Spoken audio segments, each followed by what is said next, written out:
నల్గొండ పట్టణంలోని మర్రిగూడకి చెందిన వారు తిప్పర్తి మండలం ఇండ్లూరు బీఆర్ఎస్ గ్రామ శాఖ ప్రధాన కార్యదర్శి నల్లమోతు రమేష్ నేతృత్వంలో మండలంలోని మామిడాల సర్వారం ఇండ్లూరు గ్రామాల నుండి కాంగ్రెస్ బీఆర్ఎస్ పార్టీలకు చెందిన సుమారు 200 మంది నల్గొండ పార్లమెంటు కో కన్వీనర్ పిల్లి రామరాజు యాదవ్ ఆధ్వర్యంలో నల్గొండ పార్లమెంటు ప్రభారి చాడా శ్రీనివాస్ రెడ్డి, రాష్ట్ర అధ్యక్షుడు నాగం వర్షిత్ రెడ్డి సమక్షంలో జిల్లా బీజేపీ కార్యాలయంలో వారికి కండువాలు కప్పి పార్టీలోకి ఆహ్వానించారు. ఈ సందర్భంగా వారు మాట్లాడారు.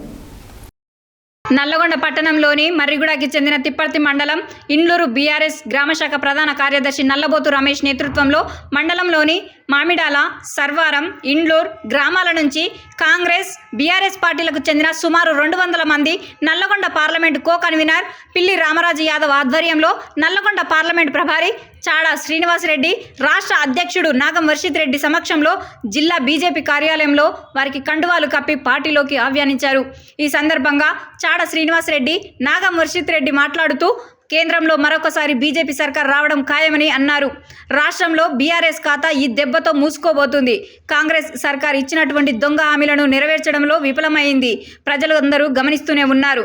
వారి ప్రభుత్వానికి బుద్ధి చెప్పాలని కోరారు.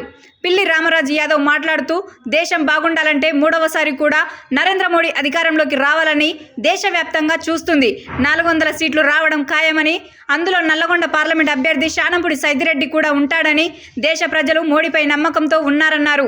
ఈ కార్యక్రమంలో రాష్ట్ర కార్యవర్గ సభ్యులు కన్మంత రెడ్డి, శ్రీదేవి రెడ్డి, పార్లమెంటు కన్వీనర్ బండారు ప్రసాద్, జిల్లా మీడియా కన్వీనర్ గడ్డ మహేష్, జిల్లా అధికార ప్రతినిధి బీపాంగి జగ్జీవన్, పెరికముని కుమార్, అసెంబ్లీ కన్వీనర్ దాయం భూపాల్ రెడ్డి, తిప్పర్తి మండల అధ్యక్షుడు పల్లె ప్రకాష్, మాజీ మండల అధ్యక్షుడు గుండ వినయ్, మండల ప్రధాన కార్యదర్శి గంటగంపు మధు, బీపంగి చంటి, వినయ్, రామకృష్ణ, అనుములాదేవి, యువమోర్చా జిల్లా కార్యదర్శి శాంతి స్వరూప్ మరియు నాయకులు, కార్యకర్తలు పెద్ద ఎత్తున పాల్గొన్నారు.